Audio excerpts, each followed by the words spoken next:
Chapter 5. Ambivalent thoughts coursed through my body, causing me to shut down both mentally and emotionally. I wasn't at all sure what was happening to my life anymore. A heavy, suffocating numbness took over, erasing every mental function except for the basic mechanics of driving. And the dark memories that haunted me, the roads turned into a complete blur as I sped down the silent asphalt altogether. My thoughts canceling themselves, beating uselessly against the walls of the silent prison in which my brain had encased them. My eyes casually flickered down to its speedometer. Just as I did, a police car flashed past me in the opposite direction. A sudden explosion of red and blue lights, paired with the sharp, resonating bite of the siren, instantly broke me out of my asphyxiated trance. I glanced nervously at my rear mirror. My heart aggressively raced as I realized that I, in fact, had broken a law. The emergency lights continued to echo garishly throughout the interior of my Mustang. I became intensely conflicted as to what to do. Normally, sane people would pull over, accept the ticket, and go along with their lives. But I wasn't about to let that happen. It was bad enough I had carried a messy juvenile record since I was 8 years old. How was a revoked freedom going to fix any of the other massive problems I had to deal with? So, I did the one thing most people only ever see in movies or on television. I floored it.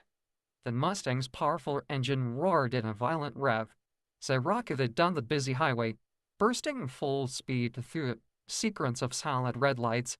Commuters blade their horns and slammed on their brakes, flipping off the rogue driver, zipping maniacally past them.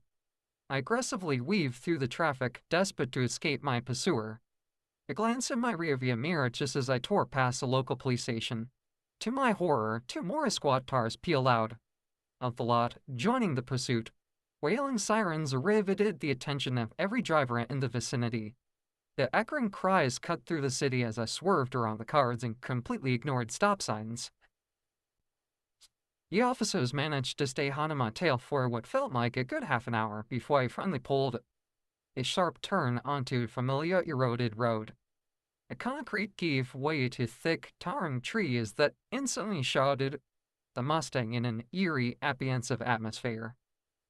In one last, desperate attempt to ditch the cops, I slammed on the brakes, threw the car into park, and made a blind break for it into the depths of the wooded abyss.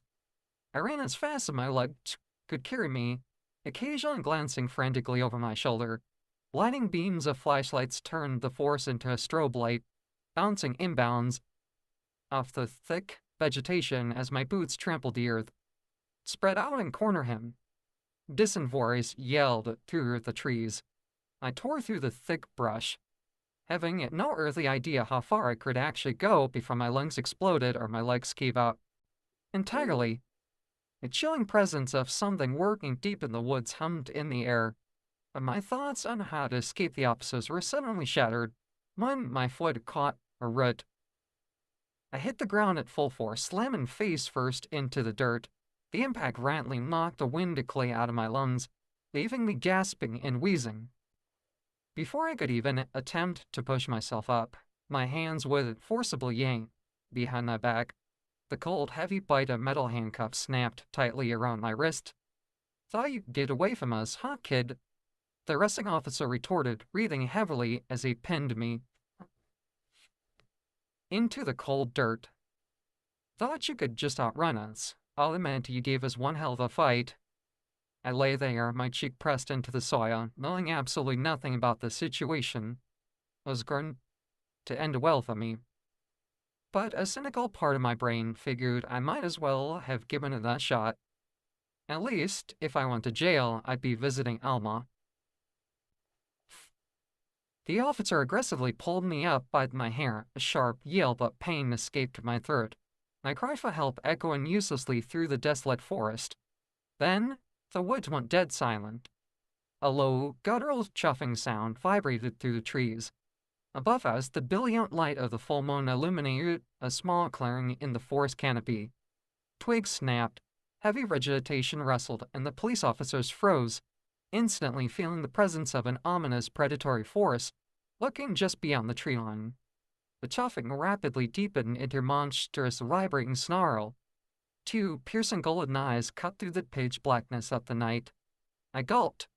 The officer, pinning me, panicked, tightening his iron grip on my arm in reflex, causing me to let out another sharp yelp in pain. That second cry changed everything. The wolf snarl escalated into pure, unadulterated ferocity. A massive, lone black wolf stepped out of the shadows of the forest to confront the officers. She bore her razor-sharp teeth, a physical size rendering her absolutely immense, far larger than any normal wolf had the right to be.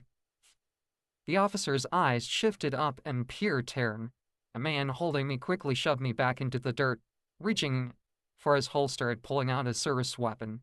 "No!" I screamed. Using the last of my strength, I kicked the leg out from underneath him.